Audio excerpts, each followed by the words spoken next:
Hi കൂട്ടുകാരെ, എനിക്ക് ഇച്ചിരി മത്തയില കിട്ടിയിട്ടുണ്ട്. നമുക്കത് ഞാനെങ്ങനെയാണ് തോരൻ വയ്ക്കുന്നതെന്ന് നിങ്ങൾക്ക് കാണിച്ചു തരാം. എല്ലാവരും വയ്ക്കുന്നതാണ്, എന്നാലും ഞാൻ എൻ്റെ രീതി കാണിച്ചു തരാം. ഞാൻ പൂവും കൂടി ഉണ്ട് കേട്ടോ. 2 തളിരിലയാണ് എടുത്ത് ചെയ്യുന്നത്. കണ്ടോ, തളിരില.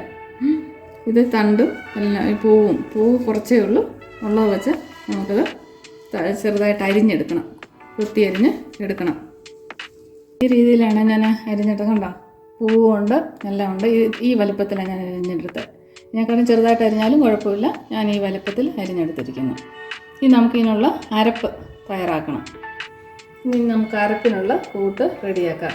പിന്നെ ആദ്യം തേങ്ങ ചിരണ്ടിയല്ല എടുത്തത്, അത് ഞാൻ പീസാക്കിയെടുത്ത് അത് കുറച്ച് ഇത്രയും മതി.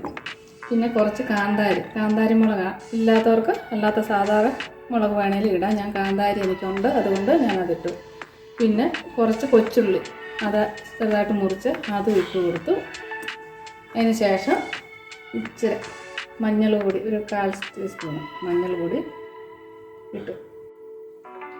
ഈ പരുവത്തിലാണ് ഞാൻ അരച്ചെടുത്ത ചെറിയ തരിതരിപ്പിൽ. ഇത് മതി.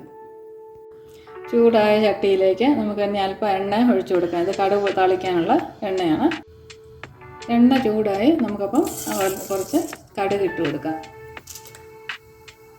കടുക് പൊട്ടി എന്നാൽ നമുക്ക് കുറച്ച് കൊച്ചുള്ളി അരിഞ്ഞ് കടുക് താളിക്കാനായിട്ട് ഇട്ട് കൊടുക്കാം.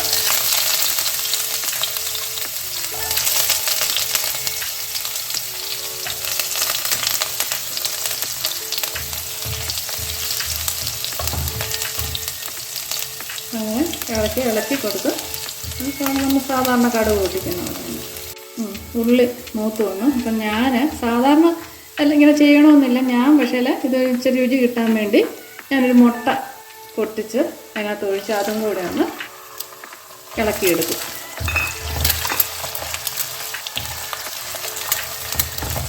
മുട്ട ഈ രീതിയിലൊന്ന് ഈ രീതിയിൽ ചിക്കി എടുത്തതിന് ശേഷം മത്തൻ്റെ എല്ലാം നമുക്ക് ഇട്ട് കൊടുക്കാം. ഇളക്കി കൊടുക്കണം.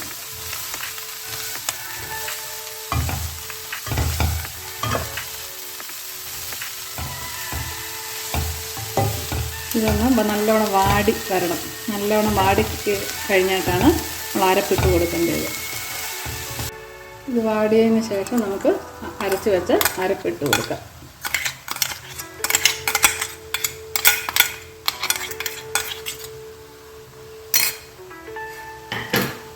അരപ്പിട്ട് കൊടുത്തതിന് ശേഷം നമുക്കിത് പൊത്തി വെച്ച് കുറച്ച് നേരം ഇരുന്ന് അരപ്പൊക്കെ ഒന്ന് വേകണം. അതിനുവേണ്ടി പൊത്തി വെച്ച് നമുക്കൊരു ഫ്ലെയിം തീരെ കുറച്ച് വെച്ച് കുറച്ച് നേരം ഇരുന്ന് വേകണം. അടച്ച് വയ്ക്കാം. ഒന്ന് ഇത് ഇളക്കി കൊടുക്കാം. അടി പിടിക്കാതെ നമുക്കൊന്ന് ഇളക്കി കൊടുത്ത് ഒന്നും കൂടെ പൊത്തി വെച്ച് കറി റെഡിയായി. ഇത് നോക്കി, കറി വെന്തിട്ടുണ്ട്. അതിൻ്റെ വെള്ളമെല്ലാം പറ്റി നല്ല ഇതായി. ഇനി നമുക്കിതൊരു പാത്രത്തിലോട്ട് സെർവ് ചെയ്യാം. ഇനി നമുക്കിതൊരു പാത്രത്തിലേക്ക് മാറ്റാം.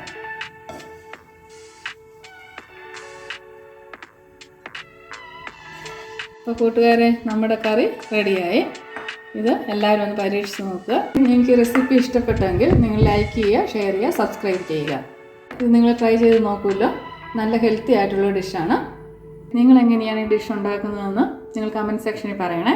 അടുത്തൊരു വീഡിയോയുമായി ഞങ്ങൾ ഉടനെ വരാം.